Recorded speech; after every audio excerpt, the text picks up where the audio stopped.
सम्पूर्णमा हार्दिक नमन र सर्वप्रथम दिपा राई पुन दिदीले स्वागत भाइलाई भन्नुभएको छ र म दिपा राई पुन दिदीको पर्सनल पेजबाट लाइभ आउँदैछु र दिपा राई पुनलाई सबैले चिन्नुभएको छ, जसले कवितामा कलम चलाउनुहुन्छ, गीतमा कलम चलाउनुहुन्छ। सायद उहाँका 3वटा कविता कृतिहरू पनि प्रकाशित भइसकेका छन् र एल्बमहरू पनि छन्। र भर्खरै मात्र पछिल्लो पटक शिव परियारले गाउनुभएको उहाँको एकदमै सुपर हिट गीत तपाईँले सुनिसक्नु भएको छ। र दिपा राई पुन दिदीलाई म एकदमै धेरै धन्यवाद दिन चाहन्छु। र यो कोरोना कहरको समयलाई सृजनात्मक बनाउनको लागि उहाँले आफ्नो पेजबाट अहिले यो साहित्यिक अभियान थाल्नुभएको छ र त्यसमा मलाई सम्झनु भएको छ। यो दोस्रो श्रृङ्खला हो र अबदेखि प्रत्येक शनिबार र आइतबार तपाईँले ठिक 6 बजे नेपाली समयअनुसार ठिक 6 बजे यो कार्यक्रम हेर्न सक्नुहुन्छ र विभिन्न स्रष्टाहरू यसमा जोडिँदै जानुहुन्छ। र दोस्रो नम्बरमा म परेको छु। दिपा दिदीलाई म धेरै धेरै धन्यवाद दिन चाहन्छु। अब म कार्यक्रम सुरुवात गर्न चाहन्छु र आजको कार्यक्रममा पहिला मेरो परिचयबाट सुरु गर्न चाहन्छु। म जनक कार्की केही कविताहरू लेख्छु र ती कविताहरूलाई मैले सुनाउने छु। र आजको कार्यक्रममा विशेष मेरो आफ्नो कविता मात्र नभई म तपाईहरुलाई अनुवाद कविता पनि सुनाउन चाहन्छु। मैले केही कविताहरू अनुवाद गर्ने गरेको छु। जुन कविता मलाई मनपर्छ, प्रोफेसनल्ली त्यसलाई अनुवादक म आफूलाई भन्न चाहन्न र मलाई मन परेका केही कविताहरूलाई भाव अनुवाद गर्ने गरेको छु र त्यस्तै केही कविताहरू तपाईहरुलाई लिएर आएको छु। र सर्वप्रथम एउटा मैले व्यङ्ग्य कविता मैले हिजो मात्र लेखेको यो कविता हो र यो कविताबाट आजको कार्यक्रमको दैलो उघार्न चाहन्छु। कविताको शीर्षक छ कविता नै। प्राय कविले लेखिरहन्छन् कविता, प्राय कविले लेखिरहन्छन् कविता, एक दिन कविताले लेख्न खोज्यो कवि। प्राय कविले लेखिरहन्छन् कविता, एक दिन कविताले लेख्न खोज्यो कवि। धेरै बेर अकमक्क पर्यो कविता र लेख्यो एउटा शब्द कविको बारेमा, छेपारो। अमरध्वज तामाङजीले आवाज प्रष्ट छ जनकजी भन्नुभएको छ, धन्यवाद यहाँलाई जानकारीको लागि। र यो कविता तपाईँले सुन्नुभयो होला। हामी प्राय कविहरूले कविता लेखिरहन्छौँ, तर कविताले कवि लेख्यो भने कस्तो हुन्छ होला, एउटा व्यङ्ग्यात्मक रूपमा मैले प्रस्तुत गर्न खोजेको यो कविता थियो। म फेरि यसलाई दोहोऱ्याउन चाहन्छु। प्राय कविले लेखिरहन्छन् कविता, एक दिन कविताले लेख्न खोज्यो कवि। धेरै बेर अकमक्क पर्यो कविता र लेख्यो एउटा शब्द कविको बारेमा, छेपारो। हस् त, धन्यवाद। मैले यो छोटो कविताबाट आजको कार्यक्रमको दैलो उघारेको छु। यति बेला म दोस्रो कविता यहाँनिर प्रस्तुत गर्न चाहन्छु र दोस्रो कविता छ फुलको हतियार। फुल भीषण युद्ध भयो फुल र बन्दुकको, भीषण युद्ध भयो फुल र बन्दुकको, गोलीले टुक्रा टुक्रा बनाइदियो फुललाई। भीषण युद्ध भयो फुल र बन्दुकको, गोलीले टुक्रा टुक्रा बनाइदियो फुललाई। हावाभरि बारुदले दुर्गन्धको विजय उत्सव मनायो, हावाभरि बारुदले दुर्गन्धको विजय उत्सव बनायो। केही छेडमा मृतक फुलका पराग र मधुरस उडेर हावामा पुगे, केही छेडमा मृतक फुलका पराग र मधुरस उडेर हावामा पुगे। पुनः आक्रमण गरे बारुदको दुर्गन्धलाई फुलको सुगन्धले र सारा वातावरण सुगन्धित भयो। यो कविता थियो मेरो फुलको हतियार शीर्षकमा। र यति बेला जोडिनु भएको छ हामीलाई हेर्ने अमरध्वज तामाङ, सावित्र पाण्डे काफले, अमरध्वज तामाङ आवाज प्रष्ट छ भन्नुभएको छ, सीता पन्त कडेल शशीले नमन भन्नुभएको छ, उहाँलाई पनि नमन। र तपाईँहरूले यसलाई सेयर गरिदिनु भयो भने अझै धेरै कविता प्रेमी समक्ष यो भिडियो पुग्नेछ आशा गरेको छु मैले। र मैले तपाईँलाई भनिसकेँ आज अनुवाद कविताहरू पनि म तपाईँहरू समक्ष लिएर आएको छु भनेर। योभन्दा पहिला कविताको बारेमा कुरा गर्नुपर्दा मैले चाहिँ कवितालाई कसरी बुझेको छु भने, कविता कबाट कला, बीबाट विचार, ताबाट तार्किकता र तालमेल। कला र विचारको तालमेल तार्किकता सहित नै कविता हो जस्तो चाहिँ मलाई लाग्छ। र धेरै कविहरू, विश्व स्तरका कविहरू, विश्व प्रसिद्ध कविहरूले पनि कवितालाई आफ्नै हिसाबले व्याख्या गर्नुभएको छ। त्यस्तै टिएस एलियट एकदम प्रसिद्ध कवि, उहाँले कवितालाई अपरिपक्व कविले नक्कल गर्छ, परिपक्व कविले चोर छ भन्नुभएको छ। यसरी उहाँले व्यङ्ग्यात्मक हिसाबमा कवितालाई उहाँले व्याख्या गर्नुभएको छ। अपरिपक्व कविले नक्कल गर्छ, परिपक्व कविले चोर छ। यस्तै गरेर मैले केही अनुवाद कविताहरू तपाईँ समक्ष प्रस्तुत गर्न चाहन्छु यहाँनिर। र अनुवाद कवितामा पहिलो अनुवाद मैले लिएर आएको छु बङ्गलादेशका कवि हुनुहुन्छ रफिक आजाद। रफिक आजादले यो कविता सन् 1974 बङ्गलादेशमा आएको भुकमरीलाई आधार बनाएर लेख्नुभएको छ। भुकमरी आइसकेपछि एउटा कुरूप समय हो। अहिले जसरी हामी कोरोना कहरमा छौँ, यो पनि एउटा कुरूप समय हो र यसमा पनि अब हामीले रोगले भन्दा धेरै भोकले मर्ने सम्भावना भएका धेरैलाई देख्न थालिसकेका छौँ। र वास्तवमा मान्छे भोकायो भने के हुन्छ त भनेर यो कवितामा चाहिँ उहाँले निकै मिठो तरिकाले एउटा आक्रोश पनि छ, तर एउटा कलात्मक आक्रोश यहाँनिर पोख्नु भएको छ। यो प्रस्तुत गर्न चाहन्छु म। कविताको शीर्षक छ भात दे दुष्ट र कवि बङ्गलादेशी हुनुहुन्छ रफिक आजाद। धेरै भोको छु, पेटभित्र आगो लागेको छ। धेरै भोको छु, पेटभित्र आगो लागेको छ। शरीरको सम्पूर्ण क्रियाभन्दा माथिको अनुभूति भइरहेछ। प्रत्येक क्षण सर्वस्वीकार भोक अनावृष्टि जस्तै। चैतमा उष्णता फैलिएको छ खेतमा, त्यस्तै गरी भोकको ज्वालाले जल्दैछ देह। दुई सन्ध्या दुई मुठी भात पाए, अन्य केही माग्ने छैन। दुई सन्ध्या दुई मुठी भात पाए, अन्य माग्ने छैन। मान्छेहरू त धेरै कुरा माग्दैछन्, चोली, गाडी, पैसा। कसैलाई चाहिएको छ ऐश्वर्य। मेरो माग सानो छ, जल्दैछ पेट। मलाई भात चाहियो, चिसो वा तातो, मसिनो वा मोटो। रासनको रातो चामल त्यो पनि चल्छ।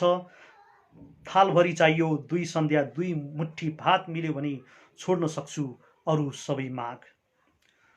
अतिरिक्त लोभ छैन, यौन वासना त्यो पनि छैन। चाहिन्न नाभिको तलको साडी, साडीमा लपेटिएको पुतली।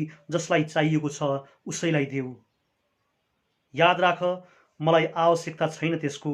यदि पुरा गर्न सकेनौ भने यो सानो माग तिम्रो सम्पूर्ण राज्यमा ल्याइदिन्छु उथल पुथल। भोकोले सोच्दैन हित अहित, न्याय अन्याय। अगाडि जे मिल्छ निल्नेछु निर्विचार। केही पनि छोड्दिन शेष। यदि तिमी अगाडि भेटियो भने राक्षसी मेरो भोकको लागि बन्नेछौ उपादेय आहार। सर्वस्वीकार भएर उठे यदि सामान्य भोक भने परिणाम भयावह हुनेछ। स्मरण रहोस्, दृश्यदेखि द्रष्टासम्मको अविराम खाएपछि क्रमशः खानेछु वृक्ष, वनस्पति, नदीनाला, गाउँ, सहर, गोरेटो, पथ प्रदर्शक, नितम्ब प्रधान नारी, खाद्य मन्त्रीको झुण्ड, मन्त्रीको गाडी। मेरो भोकको ज्वालाले केही बाँकी राख्ने छैन। भात दे दुष्ट, नत्र खाइदिन्छु तेरो मानचित्र। यो एकदमै शक्तिशाली कविता हो र एउटा भोको मान्छे जब भोकाउँछ त्यति बेला आउने एउटा आक्रोश, एउटा त्यति बेला आउने एउटा भावमा लेखिएको यो कविता भर्खरै मैले सुनाएँ। र हामी कोरोना कहरमा छौँ र कोरोना कहरले यस्तै दिन अब बिस्तारै नल्याउला भन्न सकिँदैन र ल्याइ पनि सकेको छ कति ठाउँमा। र यति बेला हामीलाई हेर्ने साहित्यिक व्यक्तित्वहरू बढिरहनु भएको छ। हेमन यात्री कविजी हुनुहुन्छ, मेरो एकदम मनपर्ने कवि हुनुहुन्छ। उहाँले ग्रेट भन्नुभएको छ, धन्यवाद। भारती न्युपाने दाहाल म सुन्दैछु भन्नुभएको छ, धन्यवाद दिदी। हामीलाई हेर्ने यहाँनिर बढ्दै हुनुहुन्छ। त्यसमा यसै क्रममा म फेरि अर्को एउटा अनुवाद कविता यहाँनिर प्रस्तुत गर्न चाहन्छु। र मैले पछिल्लो क्रममा यो लाइभ सेसनमा धेरै कविता गोष्ठी एकल वाचन गरेँ। त्यस कारणले म आज आफ्नो कविता भन्दा पनि केही अनुवाद कविता नै सुनाउने इच्छाले यहाँनिर आएको छु। र यति बेला म अर्को एउटा शक्तिशाली कविता सुनाउन चाहन्छु। इरानी कवि हुनुहुन्छ सबिर हाका। सबिर हाका पेसाले मजदुर हुनुहुन्छ र उहाँको कवितामा ती मजदुरका पीडाहरू हामी देख्न सक्छौँ। र उहाँका कविताहरू सुरुमा इरानमा मात्रै थिए, पछि त्यसलाई अङ्ग्रेजीमा अनुवाद गरेर राखिएपछि ती कविताहरूले अन्तर्राष्ट्रिय बजार पायो र उहाँको चर्चा चुलियो। जस्तै 2015मा मोडर्न पोएट्री ट्रान्सलेसनले उनको कवितालाई अनुवादमा ल्याएको थियो र उहाँका कविताहरू पनि छोटा छोटा हुन्छन् तर एकदमै बलिया कविताहरू हुन्छन्। अणु बम टाइपका, एटम बम टाइपका कविताहरू हुन्छन्। र यति बेला सावित्रा पाण्डे काफ्लेले गम्भीर कविता भन्नुभएको छ, धन्यवाद। ममता कर्मचारीले हेर्दै हुनुहुन्छ, धन्यवाद। भारती न्युपाने दिदीले सीमान्तकृत आवाज गहन अनुवादित कविता भन्नुभएको छ। निर्भीक जङ रायमाझी हुनुहुन्छ, एकदमै प्रिय कवि, वाचिङ कविजी भन्नुभएको छ, थ्याङ्क यू भेरी मच। र म यति बेला सबीर हाकाका केही कविताहरू यहाँनिर प्रस्तुत गर्न गइरहेको छु। पहिलो कविता छ साथी। म ईश्वरको साथी होइन, म ईश्वरको साथी होइन, यसको एउटै मात्र कारण छ, जसको निर्जीवता धेरै पुरानो अतीतमा छ। जब 6 जनाको हाम्रो परिवार एउटा साँघुरो कोठामा बस्थ्यौँ, तर ईश्वर ठुलो कोठामा एक्लै बस्ने गर्थ्यो। यो कवितालाई फेरि पढ्न चाहन्छु। साथी। म ईश्वरको साथी होइन, यसको एउटै मात्र कारण छ, जसको निर्जीवता धेरै पुरानो अतीतमा छ। जब 6 जनाको हाम्रो परिवार एउटा साँघुरो कोठामा बस्थ्यौँ, तर ईश्वर ठुलो कोठामा एक्लै बस्ने गर्थ्यो। यो कविता मैले सुनाएँ, सबीर हाकाको अनुवादित कविता हो। र दिपा राई पुन दिदीले सशक्त कवि जनक कार्कीलाई हार्दिक स्वागत छ भन्नुभएको छ, धन्यवाद तपाईँलाई फेरि पनि यो सुवर्ण अवसरको लागि। र मीरा परसाई पनि आइसक्नु भएको छ, उहाँ पनि एउटा राम्रो कवि हुनुहुन्छ, ब्युटिफुल पोएम्स भन्नुभएको छ, थ्याङ्क यू भेरी मच। र उहाँकै सबीर हाकाको दोस्रो कविता म पढ्न चाहन्छु, मृत्युको डर। बाँचुन्जेल मैले यो कुरामा विश्वास गरेँ कि झुट बोल्नु गलत हो। बाँचुन्जेल मैले यो कुरामा विश्वास गरेँ कि झुट बोल्नु गलत हो, कसैलाई दुःख दिनु गलत हो। बाँचुन्जेल मैले यो पनि स्वीकार गरेँ कि मृत्यु पनि जिन्दगीको एक हिस्सा हो। यो सबै जानेर पनि मृत्युसँग डर लाग्छ मलाई, किन किन मृत्यु पश्चात पनि मजदुर बन्न पर्ने त होइन भन्ने अधिक डर लाग्छ। मैले अघि नै भनेको थिएँ, सबीर हाका पेसाले मजदुर हुनुहुन्छ, उहाँ निर्माण सम्बन्धी श्रम गर्नुहुन्छ। त्यसमा यो कवितामा पनि उहाँको त्यही एउटा दुःख व्यथा आएको छ। त्यसपछि उहाँको अर्को एउटा शक्तिशाली कविता म फेरि भाषण गर्न चाहन्छु। कविताको शीर्षक छ बन्दुक। यदि उनीहरूले बन्दुकको आविष्कार नगरेको भए, यदि उनीहरूले बन्दुकको आविष्कार नगरेको भए, कति मान्छेहरू टाढैबाट मर्नुदेखि बस्थे। धेरै कुरा सजिलो हुन्थ्यो, धेरै कुरा सजिलो हुन्थ्यो। उनीहरूलाई मजदुरको ताकतको अन्दाजा लगाउन पनि सजिलो हुन्थ्यो। यो कवितालाई म फेरि पढ्न चाहन्छु, एकदम शक्तिशाली कविता छ। यदि उनीहरूले बन्दुकको आविष्कार नगरेको भए, यदि उनीहरूले बन्दुकको आविष्कार नगरेको भए, कति मान्छेहरू टाढैबाट मर्नुदेखि बस्थे। धेरै कुरा सजिलो हुन्थ्यो, उनीहरूलाई मजदुरको ताकतको अन्दाजा लगाउन पनि सजिलो हुन्थ्यो। यो निकै सुन्दर शक्तिशाली कविता मैले वाचन गरेँ। सबीर हाकालाई म पढ्दैछु, इरानी कवि हुनुहुन्छ, उहाँ पेसाले मजदुर हुनुहुन्छ र उहाँका शक्तिशाली कविताहरू अहिले अन्तर्राष्ट्रिय स्तरमै चर्चित छन्। यति बेला हामीसँग किसन धामी भन्नुभएको छ, बधाई छ भन्नुभएको छ, धन्यवाद। र बलबहादुर राजवंशी ब्युटिफुल भन्नुभएको छ, थ्याङ्क यू भेरी मच। र फेरि म उहाँकै अर्को एउटा छोटो कविता पढ्न चाहन्छु, सबीर हाकाको। कविताको शीर्षक छ आस्था। मेरो बुवा मजदुर हुनुहुन्थ्यो, मेरो बुवा मजदुर हुनुहुन्थ्यो, आस्थाले सजिएको मान्छे। जब नमाज पढ्नुहुन्थ्यो, अल्लाह उहाँको हातलाई हेरेर लज्जित हुन्थे। मेरो बुवा मजदुर हुनुहुन्थ्यो, आस्थाले सजिएको मान्छे। जब नमाज पढ्नुहुन्थ्यो, अल्लाह उहाँको हातलाई हेरेर लज्जित हुन्थे। यो सबीर हाकाको मैले केही शक्तिशाली कविताहरू यहाँनिर प्रस्तुत गरेँ। र यति बेला बलबहादुर राजवंशी ब्युटिफुल भन्नुभएको छ, धन्यवाद।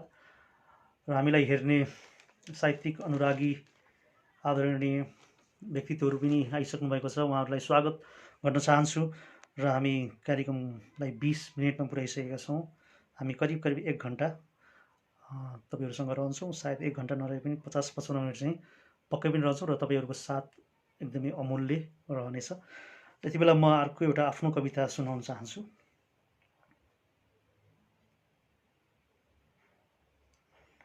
र कविताको शीर्षक छ सम्बन्ध। एक दिन रुखले सोध्यो, एक दिन रुखले सोध्यो, ए चरी तिमीलाई म आश्रय दिन्छु, तिम्रो भोक मेरै फलले टर्छ, तिमीले मलाई के दियो। एक दिन रुखले सोध्यो, ए चरी तिमीलाई म आश्रय दिन्छु, तिम्रो भोक मेरै फलले टर्छ, तिमीले मलाई के दियौ? चरीले भन्यो, तिमीलाई छोडेर गएका पात, हाँगा, सिन्काहरू तिम्रै छारी मुनि कुरूप बनेर बसेका हुन्छन्। म त्यसलाई जम्मा गर्छु, पुनर्जीवन दिन्छु, तिम्रै छातीमा ल्याएर गुण बनाउँछु।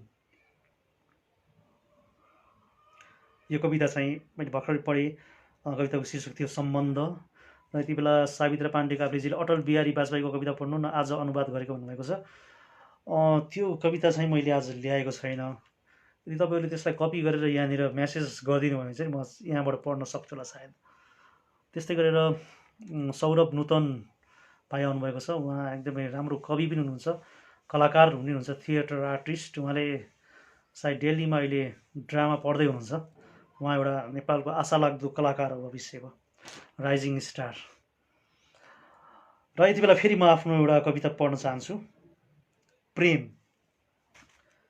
प्रेम पात जस्तै रहेछ, प्रेम पात जस्तै रहेछ, वैशालु यौवनमा टिपिन्छन् रुखहरूबाट। नयाँ सम्बन्धहरूको सिङ्काले खुटिन्छ टपरी र राखिन्छ भोजमा, भेटीमा, नैवेद्यमा, पञ्चामृतमा, फुलपातीमा। टप्परीबाट टिपेर अगाइसकेपछि जुठा र ओइलिएका पात भेटिन्छन् कुडादानमा। प्रेम पात जस्तै रहेछ, चिसो चुलोमा आगो बलेन भने कुडादानबाट उठाएर ल्याउनु सुकेका पात र जलाइदिनु भोगलाई। यो कविता प्रेम शीर्षकमा थियो। यति बेला हामीलाई हेर्दै हुनुहुन्छ नारायण खनालले, गजब वाचन, मन छुने कविता जनकजी भन्नुभएको छ। धन्यवाद नारायण खनालजी। त्यस्तै गरेर भारती नेउपानी दाहाल दिदीले सुन्दर कविता भन्नुभएको छ, धन्यवाद। र यति बेला म फेरि एउटा कविता पढ्न चाहन्छु। र यो कविता मलाई चाहिँ अलिकति कला कम भएको, आक्रोश बढी भएको, नारा टाइपको कविता भन्न मन लाग्छ। र कहिलेकाहीँ यस्तो कविताहरू पनि लेख्नुपर्छ समयको माग अनुसार। र कविताको शीर्षक छ हल्ला नगर। इस चुप, सरकार सुतिरहेको छ, हल्ला नगर्नुस् कृपया। इस चुप, सरकार सुतिरहेको छ, हल्ला नगर्नुस् कृपया। तपाईँलाई भोक लागेको हो, तपाईँलाई अन्याय भएको हो, तपाईँलाई चित्त नबुझेको हो। किन चिच्चाइरहेको, किन निर्वस्त्र भएको, किन उफ्रेको, किन सन्केको। इस चुप, सरकार निदाइरहेको छ, हल्ला गर्दै नगर। कुम्भकर्ण जाग्यो भने के हुन्छ सोचेका छौ? अनिकाल लागिसकेको छ, भोको कुम्भेले खानेछ तिमीलाई। कुम्भकर्ण जाग्यो भने के हुन्छ सोचेका छौ?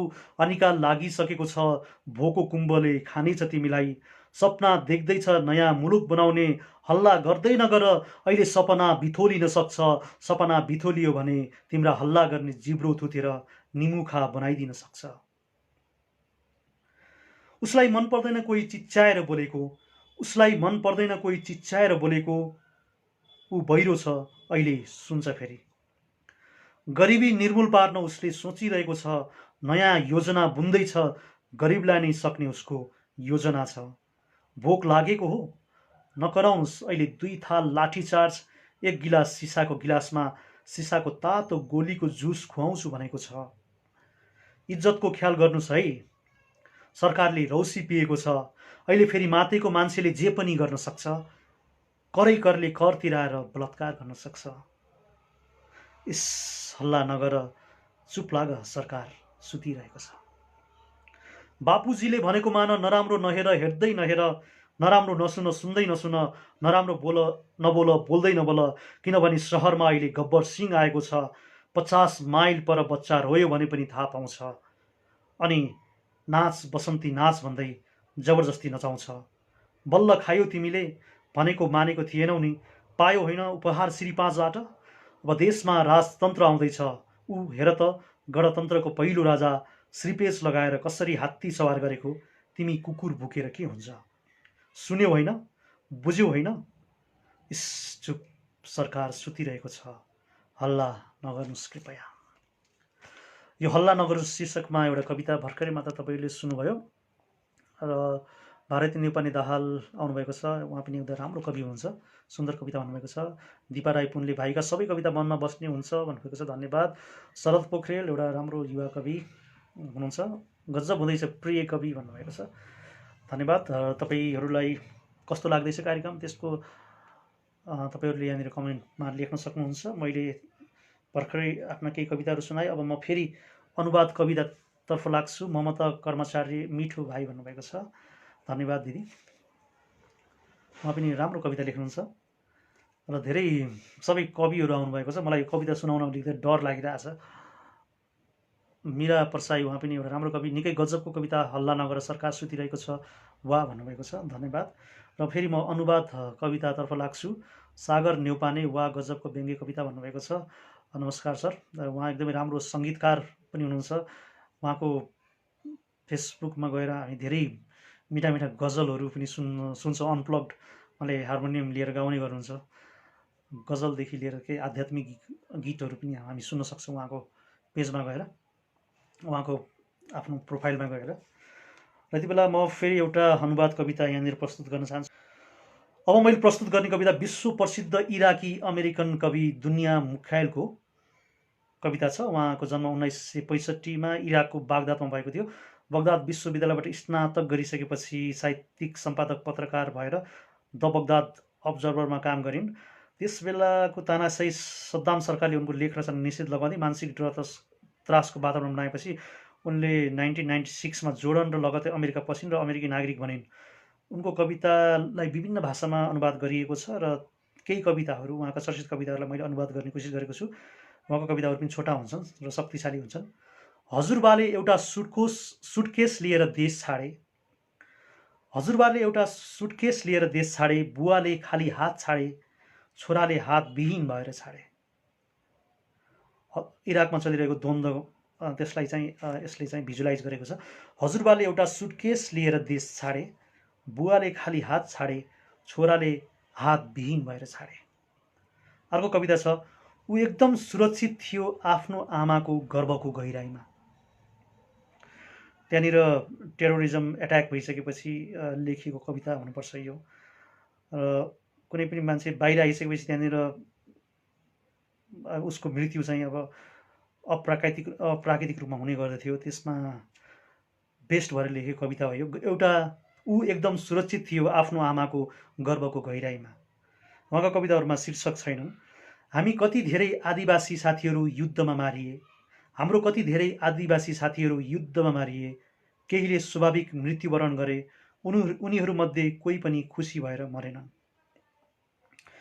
त्यसपछि अर्को एउटा कविता छ, कछुवा जस्तै घुमिरहन्छु म यतादेखि उतासम्म, पिठ्युमा बोकेर आफ्नै घर। अर्को कविता, हामी सबै पात हौँ शरद ऋतुको कुनै पनि छेड झर्नुको लागि तयार। हामी सबै पात हौँ शरद ऋतुको कुनै पनि छेड झर्नुको लागि तयार। र त्यस्तै गरी अर्को एउटा छोटो कवि छ, म परेवा होइन जसले आफ्नो घरको ठेगाना याद राख्न सकोस्। म परेवा होइन जसले आफ्नो घरको ठेगाना याद राख्न सकोस्। अवश्य पनि प्रेम शब्दलाई देख्न सक्दैनौ, मैले पानीमा लेखेकी थिएँ। यो अर्को कविता, पूर्णिमाको चन्द्रमा एउटा शून्य जस्तो देखिन्छ, जीवन गोलो छ आफ्नै परिणतिमा। भर्खर हामीले दुनिया मुखायलको कविताहरू सुन्यौँ, इराकी कवि, अहिले उहाँ चाहिँ अमेरिकन भइसक्नु भएको छ। र मु ह्याङ राईले राम्रो कविता भन्नुभएको छ, धन्यवाद। दिपा राई पुनले तपाईँहरूलाई कार्यक्रम कस्तो लाग्दैछ प्रतिक्रिया कमेन्टमा लेख्नुहोस् है भन्नुभएको छ। अवश्य पनि हामी आशा गरेका छौँ तपाईँहरूको कमेन्टको।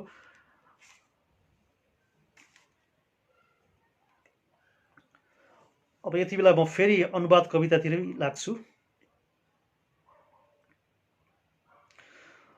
र यति बेला मैले सुनाउने कविता छ रहस्यवादी कवि रुमी, जो चाहिँ 13औं शताब्दीको प्रेम र ईश्वर भक्तिको सुन्दर सम्मिश्रण गरेर लेख्ने अफगानी कवि हुन्। उनको सुफी परम्परा, नर्तक साधुहरू, गिर्दानी दरवेशको परम्परा सम्बोधन गरे। विश्वमा उनका कविताको किताब अत्याधिक बिक्री हुने सूचीमा पर्दछ। र सुफीका केही आध्यात्मिक स्पर्श भएका कविताहरू म यति बेला प्रस्तुत गर्न चाहन्छु। कसैले पनि यो नसोच्नु कि हामी नराम्रोसँग टुटिसकेका छौँ। कसैले पनि यो नसोच्नु कि हामी नराम्रोसँग टुटिसकेका छौँ, चर्किसकेका छौँ। पात मात्रै झरेको हो हाम्रो, पात मात्रै झरेको हो हाम्रो आउने वसन्तको स्वागतमा। एकदमै सकारात्मक भाव बोकेको यो छोटो कविता उहाँको सुनाए। त्यसपछि अर्को कविता, खराब समयले सामुन्ने आएर डर देखाउँछ। खराब समयले सामुन्ने आएर डर देखाउँछ। हरेक निराशालाई कुनै आशाले नियालिरहेको हुन्छ। हरेक निराशालाई कुनै आशाले नियालिरहेको हुन्छ। प्रत्येक अँध्यारोलाई सूर्यको प्रकाशले खोज्छ। प्रत्येक अँध्यारोलाई सूर्यको प्रकाशले खोज्छ। त्यसपछि अर्को एउटा कविता छ रुमीकै, तिम्रो आधा जिन्दगी अरूलाई लोभ्याउनमा बित्यो। तिम्रो आधा जिन्दगी अरूलाई लोभ्याउनमा बित्यो। आधा जिन्दगी अरूले निर्माण गरेको भ्रममा बित्नेछ। अब बहकिन छोडिदेऊ, यो खेल तिमीले धेरै खेलिसक्यौ। अर्को कविता, क्रोध आँधी बेरी जस्तै हो। क्रोध आँधी बेरी जस्तै हो, जुन केही समय पश्चात शान्त हुन्छ, तर त्यति बेलासम्म धेरै शाखाहरू भाँचिसकेका हुन्छन्। क्रोध आँधी बेरी जस्तै हो, जुन केही समय पश्चात शान्त हुन्छ, तर त्यति बेलासम्म धेरै शाखाहरू भाँचिसकेको हुन्छ। त्यसपछि अर्को कविता छ उहाँको, व्यर्थको चिन्ता छोडिदेऊ, जो गुमाएका छौ कुनै अर्को माध्यमबाट प्राप्त हुनेछ। व्यर्थको चिन्ता छोडिदेऊ, जे गुमाएका छौ कुनै अर्को माध्यमबाट प्राप्त हुनेछ। रहस्यवादी कवि जलालुद्दिन रुमीको कविताहरू सुन्यौँ। हामी आकलन गर्दछौँ 13औं शताब्दी, आजभन्दा अब 600 वर्ष पहिला लेखेका कविताहरू कति जीवन्त छन् र कविताको शक्ति कति हुन्छ होइन। 600 वर्षपछि पनि उहाँको कविताहरू हामीले खोजी खोजी पढिरहेका छौँ र हाम्रो जीवन उपयोगी प्रेरणादायी कविताहरू छन्। र धेरैले भन्ने गर्छन् कविता किन लेख्ने, कविता लेख्नुको औचित्य के। सायद कविता लेख्नुको औचित्य हुन्थेन भने आज हामीले यो 600 वर्षपछि यो कविताहरू यहाँ पढिरहेको हुन्थेन होला सायद। त्यस कारणले कवितामा धेरै ठुलो शक्ति छ र हामीले महाभारत पनि पढ्छौँ, विश्वकै सर्वाधिक चर्चित ग्रन्थ। महाभारत पनि एउटा कविता नै हो। महाभारतमा त अब त्यसको बारेमा मैले भनिरहनु पर्दैन, त्यो कति विशाल छ, कति व्यापक छ भनेर। त्यस कारण कविताको शक्ति चाहिँ धेरै नै छ र हामीले आज 600 वर्षपछि रुमीका कविताहरू पढ्दा पनि थाहा पाइसकेका छौँ। र यति बेला हामीलाई हेर्ने धेरैजना थपिरहनु भएको छ। सीता तुम्खियाले मिठो कविता भन्नुभएको छ, धन्यवाद। तपाईँ पनि आउनुभयो, उहाँ पनि राम्रो कवि हुनुहुन्छ। भारती न्यौपाने दाहालले सुन्दर कार्यक्रम, त्यसमाथि जनक भाइको प्रस्तुति मजा लागिरहेको छ भन्नुभएको छ, धन्यवाद तपाईँहरूको मिठो साथको लागि। र यति बेला म फेरि अर्को एउटा कविता सुनाउन चाहन्छु यहाँनिर। अब यहाँनिर मैले क्वारेन्टाइनको समय छ, एकचोटि नेपाली कविहरू मिलेर एउटा क्याम्पेन चलेको थियो, enough is enough quarantine poetry भनेर। र त्यसको लागि मैले केही छोटा कविताहरू लेखेको थिएँ। त्यसमा शीर्षक छैन, शीर्षक एउटै हो, क्वारेन्टाइन पोएट्री हो। र त्यसलाई मैले 1-2 भनेर त्यसलाई विभाजन गरेर लेखेको छु। यो कविता प्रस्तुत गर्न चाहन्छु। यो विश्व महामारीमा जसोतसो रोगबाट त बचे, तर भोकको बन्दुकले खाली पेटमै प्रहार गर्यो र ठाउँको ठाउँ ढले। यो विश्व महामारीमा जसोतसो रोगबाट त बचे, तर भोकको बन्दुकले खाली पेटमै प्रहार गर्यो र ठाउँको ठाउँ ढले। त्यस्तै अर्को एउटा छ क्वारेन्टाइन पोएट्री 2। यो मुसलधारे पानी यो हुरी बतास, यो मुसलधारे पानी यो हुरी बतास, कठै मेरो गुण भएकै रुखलाई काटेर तिमीले आगो ताप्यौ। यो मुसलधारे पानी यो हुरी बतास, कठै मेरो गुण भएकै रुखलाई काटेर तिमीले आगो ताप्यौ। त्यसपछि अर्को छ, म बिचारा कुकुर कसैले चुसेको हड्डी पैँचो लिएर आएको थिएँ। म बिचारा कुकुर कसैले चुसेको हड्डी पैँचो लिएर आएको थिएँ, तिमीले त्यो पनि सापट्टि मागेर लग्यौ। यो क्वारेन्टाइन पोएट्री र अहिले यो क्वारेन्टाइनमा हामीले भोग्नु परेको समस्याको बारेमा र सरकारले जति पनि विपन्न वर्गलाई जुन किसिमको राहत उपलब्ध गराउनु पर्ने हो अथवा कुनै वैकल्पिक एउटा माध्यम लगाएर उहाँहरूको सहजताको लागि उठ्नुपर्ने हो। नउठिसकेपछि केही कविहरूले चलाएको यो क्याम्पेनमा लेखिएका कविताहरू हुन्। र त्यस्तै गरेर अर्को एउटा लेखेको छु मैले, नम्रताको साथ भाडामा मागेको थियौ तिमीले यो देशको कोठा। नम्रताको साथ भाडामा मागेको थियौ तिमीले यो देशको कोठा।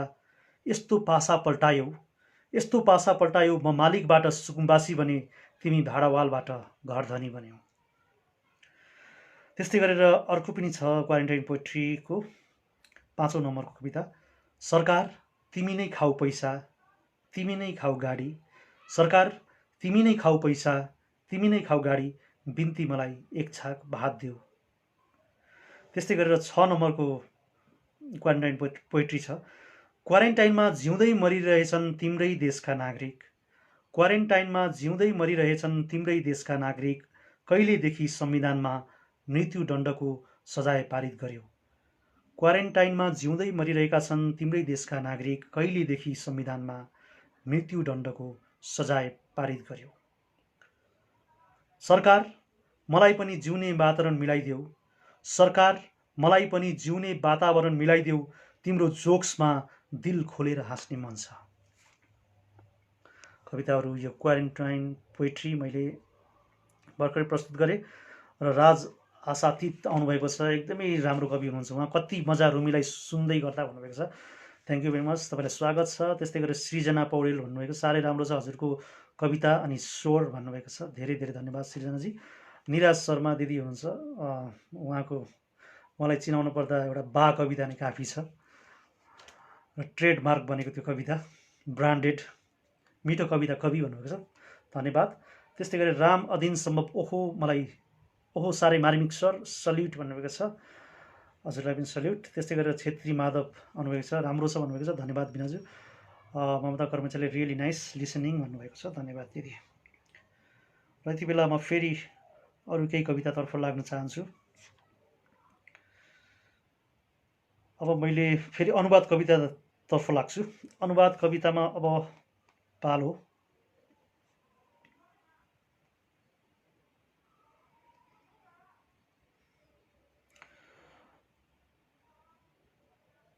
अब चाहिँ मैले एउटा नारीको पीडालाई लिएर लेखेको एउटा कविता पढ्न चाहन्छु। अलिकति लामो छ, तर यो नारी सम्पूर्ण नारीहरूको हिंसादेखि लिएर एउटा हिंसालाई समेटिएको कविता छ। यो कवितालाई लेख्नुभएको हो उदय प्रकाशले, र उदय प्रकाशले लेख्नुभएको यो कविता मैले नारी दिवसको दिनलाई टार्गेट गरेर अनुवाद गरेको थिएँ र निकै सुन्दर छ यो कविता। र यो कविता चाहिँ मैले वास्तवमा युट्युबमा यसलाई वाचन गरेको हेरेको थिएँ। केही महिना पहिला इरफान खान सशक्त कलाकारले हामीलाई छोडेर गइसक्नु भएको छ, उहाँको एकदमै मर्मस्पर्शी आवाजमा मैले त्यो कविता सुनेको थिएँ। त्यसपछि मैले यो कवितालाई अनुवाद गरेँ र कविताको शीर्षक छ नारी, मूल कवि उदय प्रकाश, र मैले अनुवादको प्रयास मात्र गरेको छु। एउटा नारीले पर्सबाट खुजुर पैसा निकालेर कन्डक्टरसँग घर जाने टिकट लिँदैछिन्। यहाँ धेरै नारीका कथा व्यथाहरू छन्, त्यसलाई त्यसरी बुझिदिनु होला। एउटा नारीले पर्सबाट खुजुर पैसा निकालेर कन्डक्टरसँग घर जाने टिकट लिँदैछिन्। केही घण्टा पहिला उनको बलात्कार भएको छ। त्यही बसमा अर्को नारी आफ्नै उमेरका लाचार नारीसँग महँगाईको विषयमा कुरा गर्दैछिन्। उनको कार्यालयको निरीक्षकले आज पनि मेमो पठाएको छ। त्यो नारी जसले सुखद दाम्पत्य जीवनको लागि निर्जल उपवास बसेकी छिन्, त्यो नारी जसले सुखद दाम्पत्य जीवनको लागि निर्जल उपवास बसेकी छिन्, सासूले उनको हत्या गर्छिन् भन्ने मनमा त्रास छ, निन्द्रामै चिच्याउने गर्छिन्। एउटा अर्को नारी मध्यरातमा बाल्कोनीमा उभिएर आफ्नो जडिया श्रीमानको प्रतीक्षा गर्दैछिन्। एउटा अर्को नारी मध्यरातमा बाल्कोनीमा उभिएर आफ्नो जडिया श्रीमानको प्रतीक्षा गर्दैछिन्, जो घर फर्किँदैछ आफू जस्तै कुनै विवश र असुरक्षित नारीको घरबाट। सन्देह, असुरक्षा र डरले काटिनभन्दा पहिले मिहिन आवाजमा प्रश्न गर्छिन्, कहाँ खर्च हुन्छ आधाभन्दा बढी तलब। एक नारी बच्चालाई नुहाउँदै गर्दा रुन थाल्छिन् बेस्सरी। एक नारी बच्चालाई नुहाउँदै गर्दा रुन थाल्छिन् बेस्सरी र लगातार बच्चालाई चुम्न थाल्छिन्। सायद बच्चामा देख्छिन् भविष्यको गुफा र शरण। एउटा नारीको हात जलेको छ, अर्को नारीको हातमा उम्लिएको पानी पोखिएको छ। अस्पतालमा 1000% जलेको महिलाको बयान लिइन्छ कि उनीहरू आफ्नै गल्तीले जलेका हुन्। उनीहरू बाहेक सबै निर्दोष छन्। गल्तीले उसको भाग्य फुटेको थियो र पड्किएको थियो। स्टप। एउटा नारीको नाकबाट बगिरहेको छ रगत। पुस्दै भन्छन्, कसम खान्छु मेरो अतीतमा कतै थिएन प्रेम। त्यहाँ थियो पवित्र शताब्दी, लामो आगो जस्तै एक्लोपन, जहाँ पाक्दै थियो तपाईँको लागि मेरो देह। एउटा नारीको नाकबाट बगिरहेको छ रगत। पुस्दै भन्छन्, कसम खान्छु मेरो अतीतमा कतै थिएन प्रेम। त्यहाँ थियो पवित्र शताब्दी, लामो आगो जस्तै एक्लोपन, जहाँ पाक्दै थियो तपाईँको लागि मेरो देह। यो कविताहरू पढ्दा कस्तो जिरिङ्ग भइरहेको छ आङ नै। एउटा नारीको अनुहार सिङ्गमर्मरको ढुङ्गा जस्तै सेतो छ।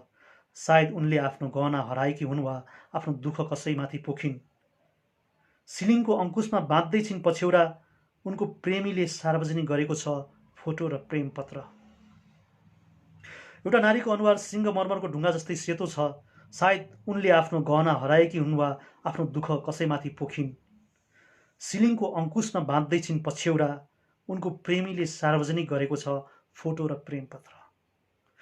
एउटा नारी फोन समातेर रुन्छिन्। एउटा नारी आफैसँग वार्तालाप गर्दै कुनै हिस्टेरियामा बाहिर निस्किन्छन्। केही नारी अस्तव्यस्त कपाल र पोसाकमा बस स्टेसनमा प्लेटफर्ममा प्रश्न गर्दैछन्।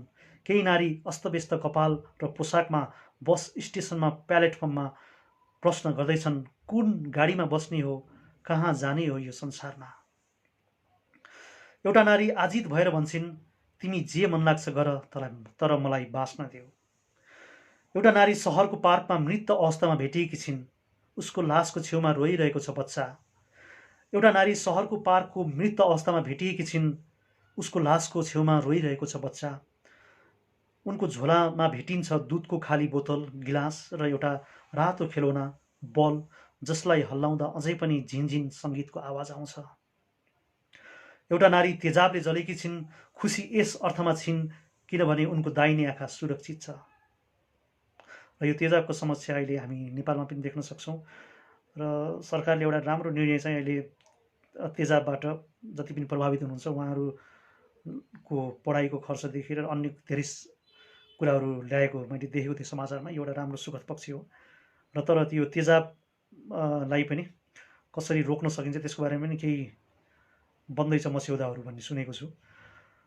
र एउटा नारी तन्दुरमा जल्दै गर्दा आफ्नो हातका औँलाहरू बिस्तारै हल्लाउँछिन् बाहिरको अँध्यारो नाप्न। एउटा नारी तन्दुरमा जल्दै गर्दा आफ्नो हातका औँलाहरू बिस्तारै हल्लाउँछिन् बाहिरको अँध्यारो नाप्न। एउटा भुइँ पुस्दैछिन्, एउटा भाँडा माझ्दैछिन्, एउटा कपडा झटार्दै, एउटा सडक छेउमा बच्चालाई सुताएर गिट्टी कुट्दैछिन्। एउटा नारी भुइँ सफा गर्दै राष्ट्रिय च्यानलमा फेसन सो हेर्दैछिन्। एउटा नारी समाचार पढ्दैछिन्, संसदमा नारीको सिट बढ्दैछ। एउटा नारीको कलेजो बोरा बाहिर खसेको छ। एउटा नारीको कलेजो बोरा बाहिर खसेको छ। कलेजो भन्दैछ, मलाई कुनै नालीमा फालेर छिट्टै घर फर्कनु। विद्यालय पठाउनु पर्छ, नास्ता खुवाएर पठाउनुहोस्, पिठो त मुछेर राखेको थिएँ। दुनियाँमा लाखौँ लुकेका छन्, दुनियाँमा जन्म लिन अस्वीकार गर्दै, तर त्यहाँ पनि खोजिन्छ उनीहरूलाई ध्वनि तरङ्गको माध्यमबाट र हत्या गर्न निक्लिन्छ धारिलो पत्ती। दुनियाँमा लाखौँ लुकेका छन्, यस दुनियाँमा जन्म लिन अस्वीकार गर्दै, तर त्यहाँ पनि खोजिन्छ उनीहरूलाई ध्वनि तरङ्गको माध्यमबाट र हत्या गर्न निक्लिन्छ धारिलो पत्ती। राजधानीको प्रहरी चौकीमा एक अर्कालाई स्पर्श गरेर चुपचाप जमिनमा बसिरहेका छन् दुई नारी, तर सारा दुनियाँमा गुन्जिएको छ उनीहरूको हाहाकार र चित्कार। धन्यवाद। एकदमै यो मार्मिक कविता थियो र म यो कविता पढ्दै गर्दा आफ्नो जिउ नै सिरिङ्ग भएको पाएँ। र भारती न्यौपाने दाहालले मिठो कविता भन्नुभएको छ। पुष्कर बिष्ट आउनुभएको छ, एउटा राम्रो कवि हुनुहुन्छ। वाव ब्रदर्स, साह्रै राम्रो कविताहरू सुनिँदैछ भन्नुभएको छ। र हामीले लगभग 45 मिनटको समय कटाइसकेको छ। हामी 10 मिनट जस्तो सँगै रहन्छौँ होला। अब केही मेरा आफ्नै कविताहरू सुनाउन चाहन्छु।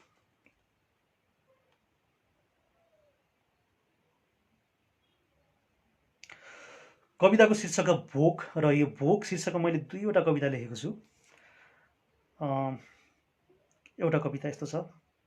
किनार छेउमा बल्छी थापिरहेको भोको मानिस, किनार छेउमा बल्छी थापिरहेको भोको मानिस, बल्छीको टुप्पोमा अल्झाइएको खाद्य पदार्थको सुगन्धमा आकर्षित भएर, बल्छीको टुप्पोमा अल्झाइएको खाद्य पदार्थको सुगन्धमा आकर्षित भएर अघि बढिरहेको भोको माछा। हेर्दा हेर्दै बल्छीमा झुन्डिरहेछ माछा। मलाई लाग्यो भोकले जन्तुलाई मर्न र मार्न मजबुर गराउँछ। मलाई लाग्यो भोकले जन्तुलाई मर्न र मार्न मजबुर गराउँछ। त्यस्तै गरेर भोक प्रकरणमा अर्को एउटा कविता। मन्दिर दर्शन गरेर फर्किरहेको सम्पन्न परिवार, मन्दिर दर्शन गरेर फर्किरहेको सम्पन्न परिवार, मन्दिरको ढोका बाहिर उत्कट अभिलाषाको साथ भिख मागिरहेको भोको भिखारी। मन्दिर दर्शन गरेर फर्किरहेको सम्पन्न परिवार, मन्दिरको ढोका बाहिर उत्कट अभिलाषाको साथ भिख मागिरहेको भोको भिखारी। एक सज्जनले सुनको औँठी निकालेर टक्राए, एक सज्जनले सुनको औँठी निकालेर टक्राए। भिखारीलाई भोक्तव्य लागेन, अस्वीकार गर्यो। भिखारीलाई भोक्तव्य लागेन, अस्वीकार गर्यो र औँलाले पूजा थालीको नैवेद्यमा इसारा गर्यो। भोक प्रकरणको दुईवटा कविता मैले सुनाइसकेको छु र हामी लगभग 45 मिनटको समय काटिसकेका छौँ र ममता कर्मचारी दिदीले मार्मिक भन्नुभएको छ, धन्यवाद। र यस्तै गरेर मेरो एउटा अर्को कविता छ शरबत। शरबत वाचन गर्न चाहन्छु। शरबत। जुस दोकानमा बनाउँदै थियो शरबत, प्रचण्ड गर्मीको प्यास मेटाउने। जुस दोकानमा बनाउँदै थियो शरबत, प्रचण्ड गर्मीको प्यास मेटाउने। अलिकति चिनी, अलिकति बिरे नुन, अलिकति कागती, अलिकति पुदिना मिश्रण गरेर मजाले घोलेर बनायो शरबत। आहा कति रसिलो, पुरै तृष्णा मेटाउने। यो पृथ्वी तिर्खाएको पनि धेरै भयो, यो पृथ्वी तिर्खाएको पनि धेरै भयो। अलिकति ओम, अलिकति क्रस, अलिकति वर्धमान चन्द्रमा, अलिकति धर्मचक्र मिसाएर मजाले घोलेर त्यो शरबत पृथ्वीलाई पिलाउन सके। ओहो कति राहत महसुस गर्दो हो। शरबत कविता सुन्नुभयो भर्खर तपाईँले। र त्यस्तै गरेर मसँग अर्को एउटा कविता छ।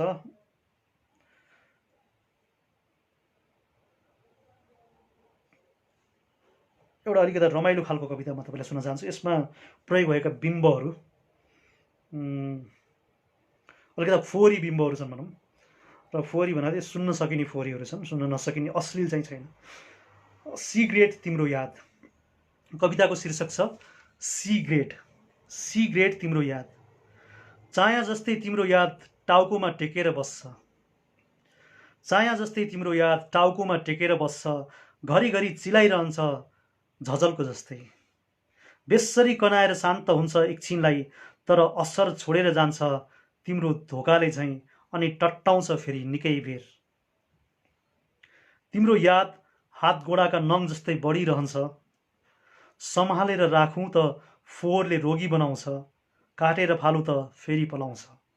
तिम्रो याद हात गोडाको नङ जस्तै बढिरहन्छ। सम्हालेर राखौँ त फोहोरले रोगी बनाउँछ, काटेर फालु त फेरि पलाउँछ। कहिलेकाहीँ बेस्सरी दुख्छ पिलोले अत्ताए झैँ, कहिलेकाहीँ बेस्सरी दुख्छ पिलोले अत्ताए झैँ तिम्रो यादले। मौसमी रुगाखोकी जस्तै तिम्रो याद, मासिक नबोलाएको पाहुना जस्तै तिम्रो याद। पखला जस्तै बग्छन् आँखाबाट तिम्रो याद, पखला जस्तै बग्छन् आँखाबाट तिम्रो याद। लुतो बनेर तडपको गाउगुती लगाउँछन् तिम्रो यादले। हावाहरू पनि प्रदूषित पार्छ तिम्रो यादले, हावाहरू पनि प्रदूषित पार्छ तिम्रो यादले। कहिले डकारको ढ्याउले, कहिले ग्यासको विस्फोटले।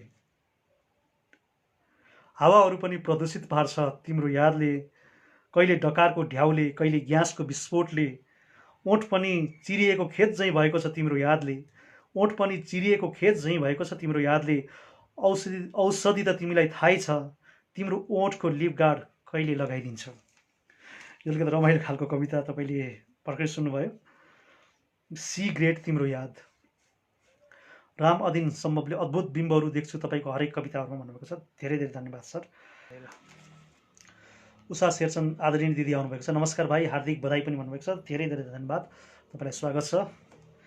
कविता छ अनामिका। कसरी सम्बोधन गरौ खै तिमी अपरिभाषित छौ, शब्दहरूको अर्थभन्दा टाढा, अनमोल रत्नभन्दा बहुमूल्य, तिमीलाई वर्णन गर्नु मेरो असफल प्रयास मात्र हुनेछ। कसरी सम्बोधन गरौ खै तिमी अपरिभाषित छौ, शब्दहरूको अर्थभन्दा टाढा, अनमोल रत्नभन्दा बहुमूल्य, तिमीलाई वर्णन गर्नु मेरो असफल प्रयास मात्र हुनेछ। तिमीलाई सम्झिरहँदा म त्यो निस्वार्थ बग्ने पानीको मूल सम्झिन्छु, जसले अरबौं प्यासहरू निशुल्क मेटाउँछ।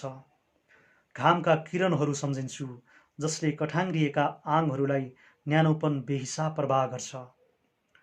पवनका झोकाहरू सम्झिन्छु, जसले अविरल निष्प्राणहरूमा प्राण भरिरहन्छ।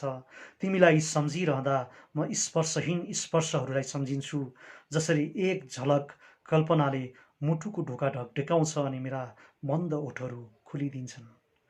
जसरी तिम्रो काल्पनिक श्रव्य दृश्य मानसपटलमा नाचिरहँदा मेरा परेलाहरू झिम्किन बिर्सन्छन्। तिमीसँग वार्तालापमा पुलकित हुन्छन् ओइलाउन लागेका रहरहरू।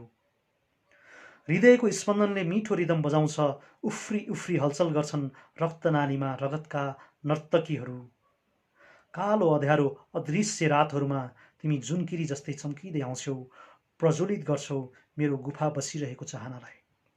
म तिमीलाई अमूर्तमा भेट्छु, फुलमा होइन सुगन्धमा, जुनमा होइन शीतलतामा, आकाशमा होइन अनन्ततामा, रङमा होइन बेरङ्गमा। म तिमीलाई बिछोडभित्रको मिलनमा भेट्छु, जस्तो कि घाम र जुन, अँध्यारो र उज्यालो, मृत्यु र जीवन। त्यसैले अनामिका, तिमी परिचित नै रहनु मेरो लागि, रहस्यभित्रको ब्रह्माण्ड नै रहनु मेरो सोलमेट। आत्माले अङ्कमाल गरोस्, आत्माले चुम्बन गरोस्, आत्माले हातेमालो गरोस्, तर यसलाई आवरणमा कहिल्यै प्रदर्शित हुन नदेऊ, किनभने आवरणको जीवन निश्चित हुन्छ, आत्मा अजम्बरी हुन्छ, न जन्मिन्छ न मर्छ। ए अनामिका, तिमी र मलाई आत्मादेखि आत्मासँग जोड्ने एउटा औँठी चिनो लिएर जाऊ। ए अनामिका, तिमी र मलाई आत्मादेखि आत्मा जोड्ने एउटा औँठी चिनो लिएर जाऊ, जसलाई तिम्रो अनामिका औँलामा लगाउनु सुनेको छु। अनामिका औँलाको स्नायुको तार मुटुसम्म जोडिएको हुन्छ रे। यो अनामिका शीर्षकमा कविता सुन्यौँ र यति बेला 6:55 भएको छ र कार्यक्रम अब बिट मार्नुपर्छ जस्तो मलाई लागिरहेको छ।